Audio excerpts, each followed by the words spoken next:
जय श्री राम, जय सीताराम। सभी देवी देवताओं की जय हो। हम एक अध्याय के साथ आपसे रोज मिलते हैं। चलो अब आगे का अध्ययन करते हैं। जिन्हें निज रूप मोहनी डारी, किन्हें स्वै बस नगर नर नारी। बरनत छवि जहाँ तैं सब लोगू, अवशी देखी देखन जोगू। और जिन्होंने अपने रूप की मोहिनी डालकर नगर के स्त्री पुरुषों को अपने वश में कर लिया है, जहाँ तहाँ सब लोग उन्हीं की छवि का वर्णन कर रहे हैं। अवश्य चलकर उन्हें देखना चाहिए कि वे देखने ही योग्य हैं। ताशु बचन अति स्याही सुहाने, दर्श लागी लोचन अकुलाने। चली अग्र कर करी प्रिय सखी सोई, प्रीति पुरातन लखी न कोई। उनके वचन सीता जी को अत्यंत ही प्रिय लगे और दर्शन के लिए उनके नेत्र अकुला उठे। उसी प्यारी सखी को आगे करके सीता जी चली। पुरानी प्रीति को कोई लख नहीं पाता। सुमीरी सिय नारद बचन, उपजी प्रीति पुनीत। चकित बिलोकित सकल दिशी, जनु शिशु मृगी सबीत। नारद जी के वचनों का स्मरण करके सीता जी के मन में पवित्र प्रीति उत्पन्न हुई। वे चकित होकर सब ओर से इस तरह देख रही है मानो डरी हुई मृग छोनी इधर उधर देख रही हो। कंकण किंकणी नुपुर धुनी सुनी, कहत लखन सन राम हृदय गुणी। मानहु मदन दुदुम्बी दीनी, मनसा विश्व विजय कह कीनी। कंकण हाथों में कड़े, करधनी और पाजेब ये शब्द सुनकर श्री रामचंद्र जी के हृदय में विचार कर लक्ष्मण जी कहते हैं, यह ध्वनि ऐसी आ रही है मानो कामदेव ने विश्व को जीतने के लिए संकल्प करके डंके पर चोट मारी है।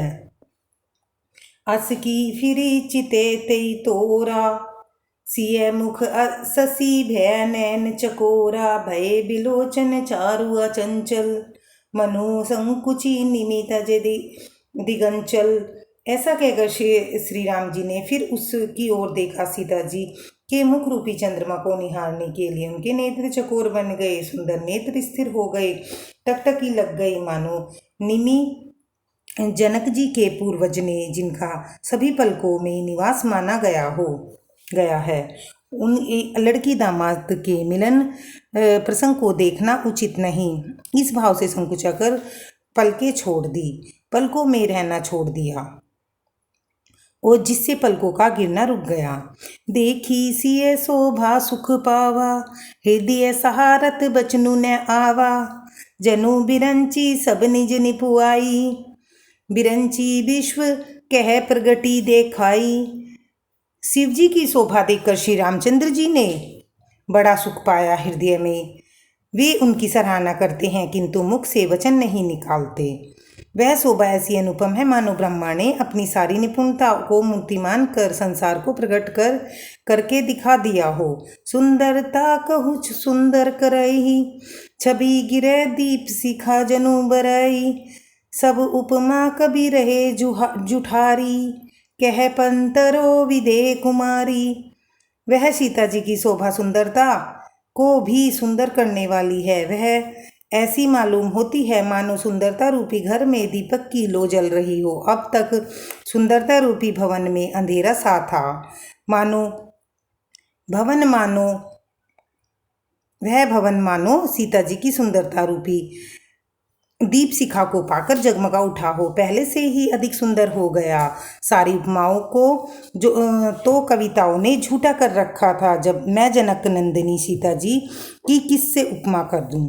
सिय शोभा ही बरनी, प्रभु आपनी दशा बिचारी।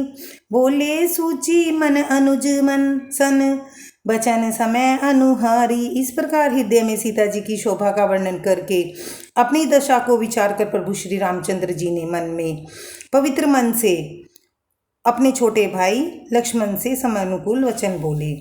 तात जनक तन्या यह सोई, धनुज यज्ञ जहि कारण होई। पूजन गोरी सखी ले आई, करत प्रकाशु फिरई पुलवाई। हे तात वही जनक जी की कन्या है जिसके लिए यज्ञधनुष हो रहा है। सखियों सखियां इसे गोई पूजन के लिए लाई हैं। यह फुलवाड़ी में प्रकाश करती हुई फिर रही है। जासु बिलो की अलौकिक शोभा, सहज पुनित मोन मोर मनु लोभा शोभा, सो सबु कारण जान विधाता, फर्क कही सुबद अंग सुनु भ्राता। जिनकी अलौकिक सुंदरता को देखकर स्वभाव से ही पवित्र मन में मेरा मन क्षुब्ध हो गया। वह यह सब कारण अथवा उसका कारण सब कारण तो विधाता जाने, किंतु हे भाई सुनो, मेरे मंगलदायक दाहिने आंख फड़क रहे हैं। रघुवंशी है सहज सुभाऊ, मनु कुपंथ पंगु धराई न काऊ, मोहि अतिशय प्रतीति मन कोरी, जेहि सपने हूँ पर नारी नहेरी। रघुवंशियों का सहज जन्मगत स्वभाव है कि वह उनका मन कभी भी कुमार्ग पर पैर नहीं रखता। मुझे तो अपने मन का अत्यंत ही विश्वास है। जिसने जागृत की कौन कहे, स्वप्न में भी पराई स्त्री पर दृष्टि नहीं डाली है। जिन्हें के लही नैरिपु रथ पैठी, नहीं पावही परतीय मनु ठीठी, मगन लही न जीने के नाही, ते नरबर थोरे जग माही। रण में शत्रु जिनकी पीठ नहीं देख पाते, अर्थात जो लड़ाई मैदान से भागते नहीं, पराई स्त्री जिनके मन में दृष्टि को नहीं खींच पाती, और भिखारी जिनके यहाँ से नहीं पाते, खाली हाथ नहीं लौटते, ऐसे श्रेष्ठ पुरुष संसार में थोड़े ही हैं। धन्यवाद। लाइक करें, सब्सक्राइब